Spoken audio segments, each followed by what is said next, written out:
Bueno, pues yo os vengo a hablar un poco, bueno, aunque veáis que el título es bastante largo y parezca bastante denso para ahora, voy a intentar hacer la charla bastante amena y bueno, en realidad os vengo a hablar un poco de cómo en el ámbito del cannabis medicinal podemos usar polímeros para ofrecer opciones de administración oral de cannabinoides. Entonces, bueno, voy a empezar hablándoos un poco de la parte del título que muchos conoceréis, que es pues, la versatilidad de la planta y los extractos de cannabis, y luego ya me voy a meter en lo que igual es más desconocido para la mayoría. Bien, cuando digo planta versátil, hago alusión a los miles de compuestos bioactivos que tiene y concretamente, en el caso de los cannabinoides, a la diversidad farmacológica que estos compuestos ofrecen por las diferentes interacciones que tienen con varios receptores de nuestro cuerpo. Cuando también digo versatilidad del cannabis, hago alusión a que bueno, hay muchísimas variedades de cannabis y, por ejemplo, si las clasificamos en quimiotipos, ¿no? Hay variedades en las que se van a bueno, que van a tener más de un tipo de cannabinoides o de otros, entonces podemos jugar con diferentes perfiles de cannabinoides.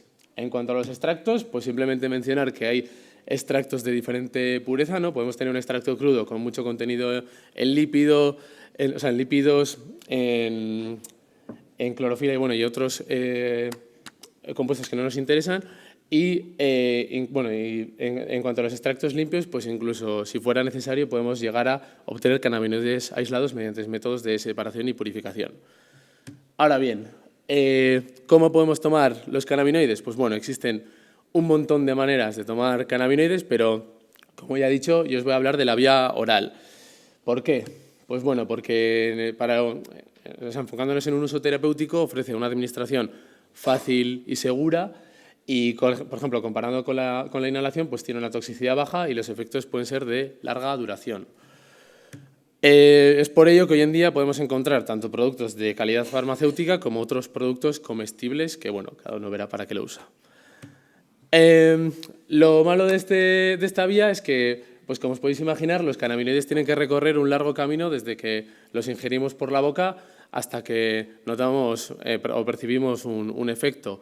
Y aparte de ser un camino largo, pues tiene bastantes barreras, como es la degradación ácida, enzimática y la absorción intestinal, que es bastante pobre. Es por ello que la dosis efectiva respecto a la inicial o la biodisponibilidad suele ser bastante baja. De hecho, en la mayoría de productos comestibles anda en torno al 5%, en aceites y demás puede llegar al 10%, y bueno, aquí he puesto variable, pero en realidad igual es una palabra liosa, quiero decir fluctuante. Es decir, que dependiendo de si hemos comido o no, o el peso de la persona, tal, pues puede variar entre, pues imaginaros, entre un 5 y un 7%, que eso, pues claro, si queremos llegar a calcular cuál es la dosis que vamos a recibir, pues puede traer problemas. Entonces, pues enfrente a todo esto, la encapsulación de cannabinoides en materiales poliméricos puede ayudar, por un lado, a mejorar la biodisponibilidad, pero además también a que ésta sea constante. Es decir, que nos puede ayudar a predecir qué dosis vamos a recibir partiendo de lo que hayamos ingerido. ¿Cómo se consigue esto? Pues bueno, pues por un lado, algunos polímeros nos pueden ayudar a mejorar la protección frente a la degradación de la vía oral, pero también se puede aumentar la absorción y la distribución de cannabinoides.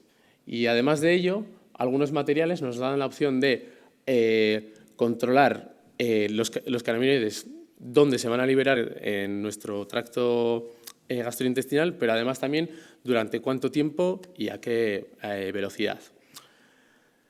Entonces, para preparar cápsulas de cannabinoides, básicamente lo que vamos a necesitar es una fuente de cannabinoides y una matriz polimérica. La fuente de cannabinoides va a ser la que va a determinar el perfil de cannabinoides que vamos a tener y el contenido de cada uno de ellos.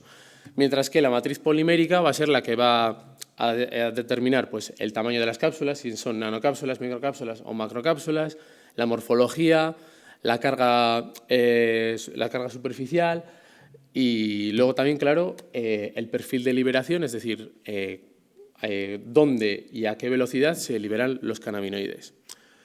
Entonces, por poneros un ejemplo muy simplista de un producto comercial, o sea, simplificando bastante la formulación de este producto, en el marinol básicamente encapsulan THC puro en gelatina. la gelatina, como se disuelve a la temperatura del cuerpo, la liberación ocurre tan rápido como se ingiere y por eso pues, se usa para el tema de las náuseas y demás. Bien, estas tecnologías se usan mucho en productos comerciales, como he dicho, en el marinol y tal, pero yo he estado trabajando en formulaciones de espectro completo, con extractos de espectro completo, por todo el tema del efecto séquito y demás. Vale, entonces os voy a poner un par de ejemplos, simplemente de lo que he estado haciendo estos años. Pues por un lado, con un extracto que recibimos, que era un extracto crudo de quimiotipo 1, pero que estaba bastante envejecido, por eso pues tenía sobre todo contenido en THC y CBN, aunque era bastante bajo como podéis ver. Y esto, decidimos encapsularlo con alginato. El alginato es un polímero que se extrae del alga marrón, que es muy barato, y se usa mucho en cocina para hacer esferificaciones y demás, pero también se usa para algunos fármacos, pues para el tema de la acidez y tal. El alginato tiene una propiedad interesante y es que a pH bajo está contraído, mientras que a pH alto se expande. Entonces, cuando está en pH alto, los compuestos que están encapsulados dentro se liberan.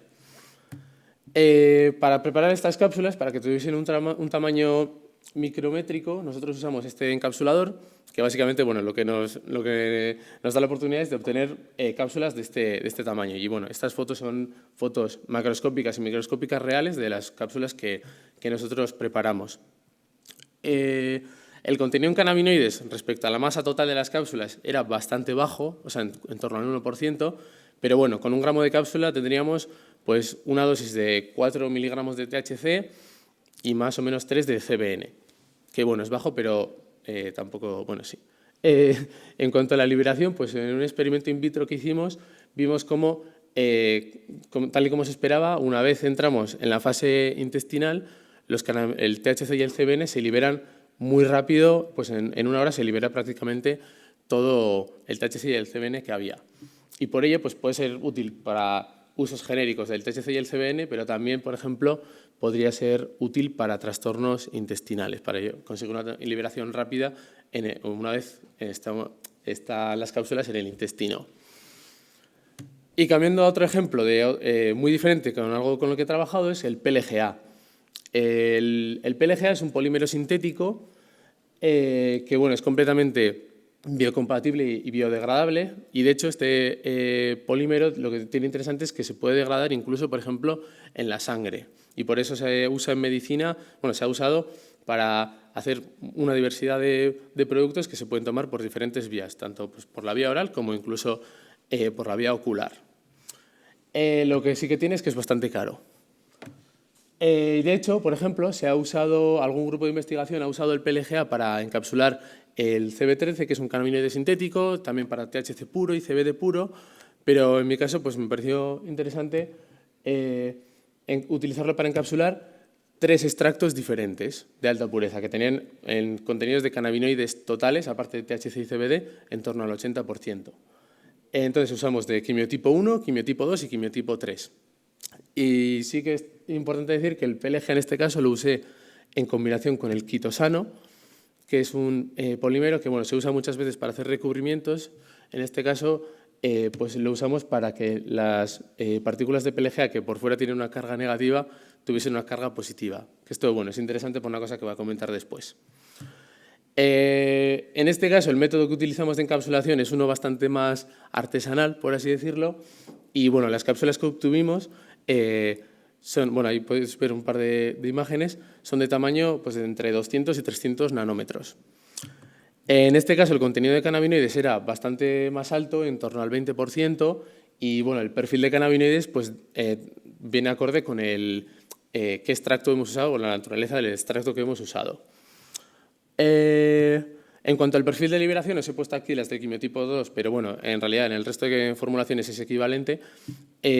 En la liberación tanto de THC como de CBD se da bastante pausado durante la fase gástrica y sobre todo durante la etapa intestinal a una velocidad bastante constante. Pero como podéis ver, a diferencia del caso anterior, aquí después de 6 horas de digestión solo se ha liberado un 30% del contenido total. Y es que lo interesante de estas cápsulas es que con el gracias al tamaño nanométrico y al recubrimiento positivo, teóricamente pueden pasar mediante las membranas del intestino a la corriente sanguínea y ahí continuar la liberación. Y bueno, hay grupos que han conseguido liberación, con estas formulaciones, liberaciones de THC que se prolongan durante incluso días. Vale, sí, eso.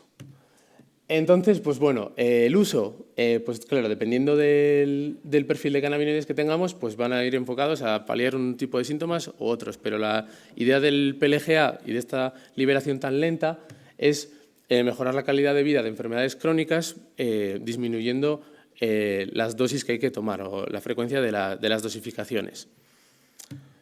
Pero bueno, ahora sí toca hablar rápidamente de las limitaciones y los retos de estas cosas, porque bueno, una cosa es esto, vale, sí es muy bonito en la investigación, pero llevándola a la realidad, pues bueno, uno puede encontrarse con varias complicaciones, siendo realistas. La primera es que, bueno, relacionado con lo que has hablado tú antes, hice un pequeño estudio de estabilidad con las cápsulas de alginato y vimos que la estabilidad era muy mala cuando las guardábamos a 25 grados y sin luz. Y bueno, las de con luz no las he puesto porque todavía era peor, pero en unos pocos, o sea, en menos de un mes el THC pues bajaba un montón y eso, y en medio año ya no teníamos prácticamente nada de THC del contenido inicial, o sea, solo se podía mantener algo pues a 4 grados.